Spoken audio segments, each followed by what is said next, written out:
Please welcome our Fox 13 pollster from 2016 who nailed it back then, Matt Towery. Matt, thank you first for joining us. Thank you, Craig. Based on your instincts, on data and circumstances, with respect to the president's diagnosis of COVID-19, where do we go from here? Okay, well, I'm going to give you two sides. First of all, if you're inclined to support the president, then here is the silver lining, if there is one, in such a sad situation of someone being ill with this, which we don't wish on anyone. And that is, the president's probably going to enjoy the first day that he's had in 3+ years that he's not been bludgeoned to death on most of the major media and cable outlets. Because it's hard to beat a guy who has COVID down.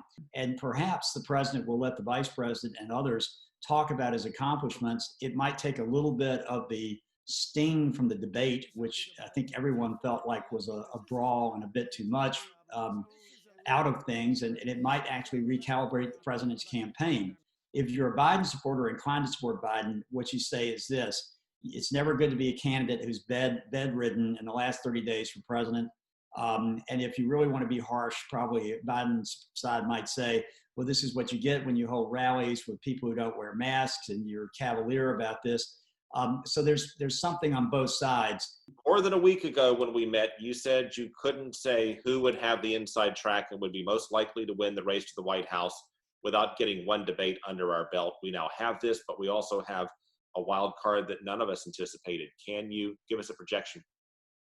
Well, I'd like to rely on that wild card to take another week, to be honest with you, Craig. But, clearly right now, the odds are in the favor of Vice President Biden. I mean, you have the betting odds there, you have the polls there.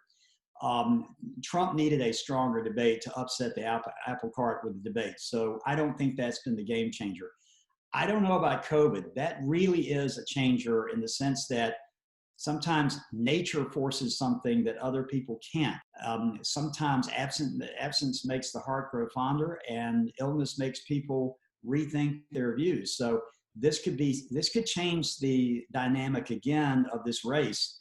And I can't really predict right now. It's the craziest time period I've ever seen in politics. And so I can't really make the prediction yet, Craig, but I can tell you right now, if you wanted to be in a position right now, you clearly would want to be the Biden position, with the Trump position still having a very strong potential of pulling an upset and winning.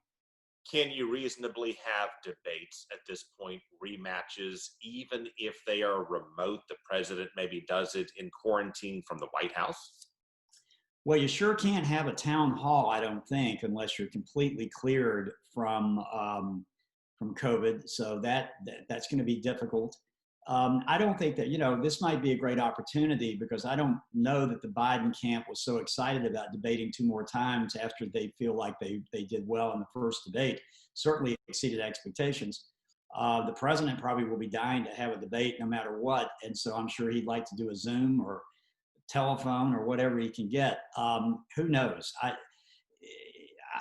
My experience with this, and the president and the first lady do have mild symptoms.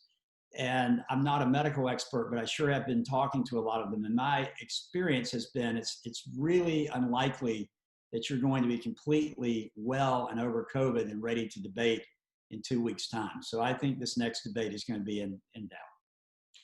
Matt, as always, thank you for your time and insight. Thank you, Greg.